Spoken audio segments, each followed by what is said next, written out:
جی عاقل صاحب السلام علیکم. وعلیکم امید السلام. ہے آپ خیریت سے ہوں گے. میں ٹھیک ہوں آپ الحمدللہ. کو اس نیک کام کے لیے اچھا بدلہ دے. آمین اللہم آمین اللہم آمین. ایک مسئلہ نہیں یہ ہے، ایک جی مسئلے کے بارے میں دریافت کرنی تھی کہ ہجرت کا اصول کیا ہے. کیا ہجرت ابھی بھی اسلام میں باقی ہے؟ ہجرت کیا جا سکتا ہے؟ اس کے تفصیل سے بتانے کا زحمت کریں گے. بالکل میں اور کرتا ہوں. اس پر فتویٰ بھی اگر ہو سعودی علماؤں کا تو اس کو اپنے یوٹیوب پر جاری کریں گے. کہیں یہ میرا سوال غلط تو نہیں ہے؟ نہیں، یہ سوال آپ کا غلط نہیں ہے، ایک منٹ. لیکن اس کے اندر قدر تفصیل موجود ہے. آپ دیکھ رہے ہیں نور ٹی وی جدہ اور میں ہوں آپ کا دوست، آپ کا ہوسٹ محمد عاقل جدہ سے مملکت سعودی عرب. سماحت شیخ عبدالعزیز بن باز مفتی مملکت سعودی عرب سے بھی پوچھا گیا ہجرت کے بارے میں. تو ہجرت دیکھیے نبی کریم صلی اللہ علیہ وسلم کی ہجرت مبارکہ کا جو واقعہ ہے، اسلامی دعوت کے دو مرحلوں مکہ مکرمہ میں اسلامی دعوت اور مدینہ منورہ میں اسلامی دعوت کے درمیان حد فاصل کا درجہ رکھتا ہے. ہجرت کے واقعے نے مسلمانوں کی زندگی اور اسلامی تاریخ پر عظیم شان اثرات مرتب کیے ہیں. ہجرت کے اثرات رسول اکرم صلی اللہ علیہ وسلم کے عہد تک ہی محدود نہ تھے، بلکہ مسلمانوں کی زندگی کے ہر دور اور ہر علاقے پر اس کے گہرے اثرات پڑے ہیں. مسلمان ہی نہیں بلکہ بنی نوع انسان بھی ہجرت کے واقعے سے متاثر ہوئے ہیں اور ہو رہے ہیں. وجہ یہ ہے کہ اسلامی تہذیب و تمدن حق اور انصاف، آزادی اور مساوات پر قائم ہے. یہ انسانی تہذیب ہے. اس تہذیب نے بنی نوع انسان کو روحانی اور قانونی پاکیزہ اصول و ضوابط پیش کیے اور کر رہی ہے. اسلامی تہذیب نے فرد، خاندان اور معاشرے کی زندگی کو منظم کیا. یہ انسان کی زندگی کو بحیثیت انسان کے منظم کرنے والی تہذیب تھی، ہے اور انشاءاللہ تعالی رہے گی. یہ زمان اور مکان اور افکار اور نظریات اور عقائد اور خیالات سے بالاتر ہو کر بنی نوع انسان پر اپنے اثرات مرتب کر رہی ہے. اللہ کے رسول صلی اللہ علیہ وسلم کی سیرت مبارکہ کے اثرات زمان اور مکان تک محدود نہیں. رسول اکرم صلی اللہ علیہ وسلم کی سیرت مختلف حوالوں سے دنیا بھر کے انسانوں کے لیے حسین ترین نمونہ ہے. لقد کان لکم فی رسول اللہ اسوۃ حسنہ، اور رہے گا. اللہ تعالیٰ نے نبی کریم صلی اللہ علیہ وسلم کو رحمت للعالمین بنا کر بھیجا. رسول اکرم صلی اللہ علیہ وسلم کی مکہ سے مدینہ ہجرت بحیثیت واقع کے ختم ہو چکی ہے، لیکن اس کے احکام ابھی بھی زندہ تھے. اس وقت بھی زندہ تھے، ابھی بھی زندہ ہیں اور قیامت تک رہیں گے. ہجرت کے احکام ہر دور ہر جگہ کے مسلمانوں اور انسانوں کے لیے قابل عمل تھے، ہیں اور رہیں گے. جب جب مسلمان مکہ جیسے حالات سے دوچار ہوں گے تب تب ہجرت کے احکام ان پر لاگو ہوں گے. اس تناظر میں مسلمان عالم ہجرت سے استفادہ کر سکتے ہیں. یہاں اب یہی بات سماحت شیخ عبدالعزیز بن باز سے پوچھی گئی تو شیخ نے کیا جواب دیا؟ شیخ ابن باز رحمۃ اللہ علیہ سے پوچھا گیا، اللہ کے رسول صلی اللہ علیہ وسلم نے فرمایا لا ہجرہ، فتح مکہ کے بعد کوئی ہجرت نہیں ہے. اس کے بارے میں پوچھا جا رہا ہے کہ ہم آج کے دور میں بھی ہجرت کر سکتے ہیں جبکہ یہ حدیث موجود ہے. یہاں شیخ ابن باز نے کہا وعلى آله وأصحابه ومن اهتدى بهداه أما بعد فهذا الحديث صحيح وقد رواه الشيخان البخاري ومسلم الصحيحين امام بخاری اور امام مسلم نے اس حدیث کو اپنی صحیح میں نقل کیا ہے من حديث عائشة من حدیث عائشہ من حدیث ابن عباس الجميع. يقول صلى الله عليه وسلم لا هجرة بعد الفتح، اللہ کے رسول نے فرمایا ہے کہ بعد الفتح مکہ کے بعد ہجرت نہیں ہے، ولكن جهاد ونية، لیکن جہاد اور اس کی نیت. وَإِذَا اسْتَنْفِرْ فَانْفِرُوا.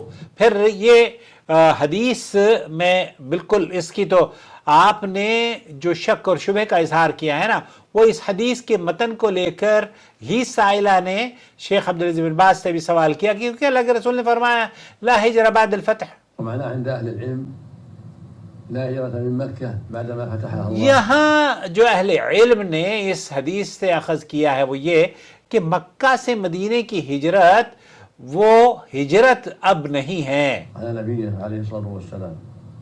کیوں؟ کیونکہ مکہ مکرمہ اب امن اور سلامتی کا گہوارہ ہے، اہل توحید کا گہوارہ ہے. اللہ تعالیٰ نے وہ امن اور سلامتی مکہ مکرمہ میں عطا فرمائی ہے جو کہ اس کے دین میں مقصود تھی، یا اس دور کے لیے اللہ رب العالمین نے آسانیاں فرمائی ہے، اور اس میں خاصہ کام ہے سعودی حکومت کا. اللہ رب العالمین ان کو جزائے خیر دے کہ یہاں کی امن اور سلامتی کو برقرار رکھا ہوا ہے. وليس معنى لك هجرة بالكلية.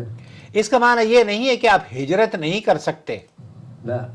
لا. المراد لا هجرة بعد الفتح، يعني یہاں مراد اس سے یہ ہے کہ فتح مکہ کے بعد وہ مدینہ منورہ کی جو ہجرت تھی وہ ختم ہو گئی ہے، کیونکہ مکہ فتح ہو گیا ہے، اور مکہ مکرمہ کے جو پہلے حالات تھے ہجرت سے پہلے کے وہ اب ویسے نہیں رہے.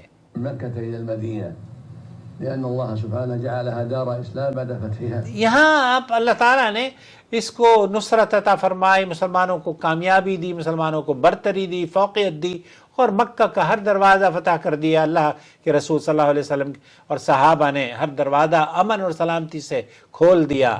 فلم يبقى هناك حاجة إلى الهجرة منها. فلم يبقى هناك حاجة إلى الهجرة منها، پھر ہجرت مکہ سے مدینہ کی ہجرت کی ضرورت نہیں ہے. المسلمون فيها يبقون فيها. فالمسلمون فيها يبقون فيها. اللہ تعالیٰ مجھے اور آپ کو موقع دے تو مکہ اور مدینہ منورہ میں اگر کوئی بسا ہے تو بسا رہے. میری تو خواہش ہے ڈاکٹر صاحب، میری تو خواہش ہے کہ اللہ تعالیٰ میں سعودی عرب میں رہوں، مکہ کے قرب و جوار میں رہوں، مکہ میں رہوں، مدینہ میں رہوں، اور دفن مکہ مدینہ میں ہوں. مدینہ منورہ کی موت کے بارے میں تو حضرت عمر دعا کیا کرتے تھے، اللہم انی اسألک موتۃ فی سبیلک او موت، اللہم انی اسألک شہادۃ فی سبیلک او موتۃ فی بلد رسولک. تو نبی کریم صلی اللہ علیہ وسلم کے صحابی ہیں، وہ دعا کرتے ہیں کہ میں تیرے اللہ کی راہ میں شہید ہونے کی دعا کرتا ہوں، یا پھر مجھے موت آئے تو مدینہ منورہ میں دعا ہے. اور اللہ کے رسول صلی اللہ علیہ وسلم نے اس کے لیے کہا بھی ہے کہ اگر کوئی یہ اپنے آپ کو مدینہ سے جوڑ کے رکھ سکتا ہے تو رکھ سکے. تو آپ اگر صاحب حیثیت ہیں، سعودی عرب نے تو اب ماشاء الحمدللہ دروازے کھول دیے ہیں. تو ایسے لوگ جو کہ سعودی عرب میں بسنا چاہتے ہیں اور اللہ تعالیٰ نے ان کو مال اور ثروت دی ہے تو وہ بالکل آئیں، بالکل رہیں، مدینہ منورہ میں رہیں، مکہ مکرمہ میں رہیں، اور یہاں کی جو امن اور سلامتی ہے اس کا انجوائے کریں. آپ انویسٹمنٹ کا جو ویزا ہے یا جو دوسرے ویزے ہیں ان کے ذریعے آپ رہ سکتے ہیں. أما الهجرة نفسها فهي باقية. فاما الہجرہ، جو آپ کا سوال ہے ڈاکٹر صاحب، فہی باقیہ، تو ہجرت کرنا باقی ہے. ولهذا جاء في الحديث الآخر الصحيح لا تنقطع الهجرة حتى تنقطع التوبة. یہاں اللہ کے رسول صلی اللہ علیہ وسلم کی صحیح حدیث پیش کی ہے آپ کے سوال کے جواب میں. اللہ کے رسول نے فرمایا لا تنقطع الہجرہ حتی تنقطع التوبہ، جب تک کہ توبہ کے دروازے بند نہیں ہوتے ہجرت کا دروازہ بھی بند نہیں ہوگا. تو ہجرت کا دروازہ قیامت تک چلتا رہے گا میرے بھائی. من كان في بلاد الشرك واستطاع أن يهاجر ان کان، اگر آپ بلاد الشرک میں ہیں اور آپ کو استطاعت ہے کہ آپ ہجرت کر سکتے ہیں کسی دوسرے امن پسند ملک میں، فعليه أن يهاجر. فعلیہ ان یہاجر، تب پھر آپ ہجرت کر سکتے ہیں. اور ہجرت کے لیے بہت سارے لوگ ہیں جو یورپ کا رخ کرتے ہیں، بہت سارے لوگ ہیں جو آج کل دبئی میں جا کے بس گئے ہیں، بہت سارے لوگ ہیں جو کہ مدینہ منورہ میں بسے ہوئے ہیں، بہت سارے لوگ ہیں جو کہ مکہ مکرمہ میں بسے ہوئے ہیں. اللہ تعالیٰ یہ استطاعت کی بات ہے. آپ یقین کیجئے یہاں رہنا مہنگا ضرور ہے، اور میں اپنی بات کروں اس عمر کے حصے میں، کیونکہ ریٹائرمنٹ کے بعد تو جب آپ کی سورس آف انکم ساری ختم ہو جاتی ہیں تو سعودی حکومت بھی بہرحال یہ آپ اور ہمارے لیے آسان نہیں ہے کہ ہم ان کو وہ جو یہاں رہنے کے اخراجات ہیں، اور ہم ٹیکس بھی دیتے ہیں، اپنے بچوں کے ٹیکسز بھی پے کرتے ہیں، تو ٹیکس پے کرنا اور پھر اقامے کی فیس پے کرنا اور پھر اپنے رہنے کی جگہ اور اس کا بندوبست بھی کرنا، تو بہت سارے اخراجات ہیں. لیکن اگر صاحب کوئی استطاعت ہے تب تو کوئی حرج کی بات نہیں ہے. اہلاً و سہلاً، آپ سعودی عرب میں بھی آ کر ہجرت کر سکتے ہیں اگر آپ کا ویزا لیگل طور پر حکومت آپ کو اجازت دے دیتی ہے. کیونکہ اب سنا ہے کہ گولڈن ویزا اور کئی ویزے وہ تو ہم لوگ تو افورڈ نہیں کر سکتے، کتنے 10 ملین ریال ہیں غالباً اس کی قیمت، لیکن یہ بہرحال یہ پاسبل ہے.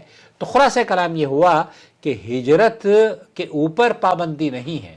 ہجرت تو لا تنقطع الہجرہ حتی تنقطع التوبہ، اس وقت تک ہجرت کا دروازہ کھلا ہے جب تک کہ توبہ کا دروازہ کھلا ہے.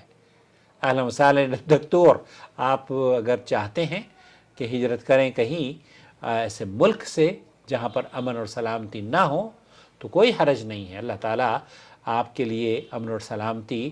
اب مصیبت یہ ہے کہ لوگ یورپ کی طرف رخ کرتے ہیں. تو پہلے سعودی عرب نے اس طرح کے ویزے نہیں کھولے تھے، لیکن اب تو بہت آسانی ہو گئی ہے. تو ون کین ٹرائی. بہت شکریہ آپ کے اس سوال کا.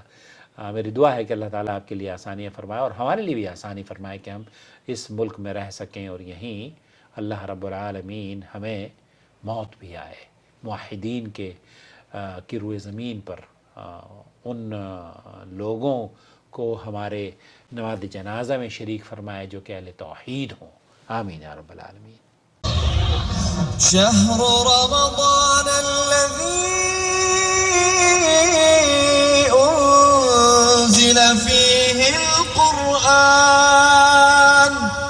هدى للناس وبينات من الهدى والفرقان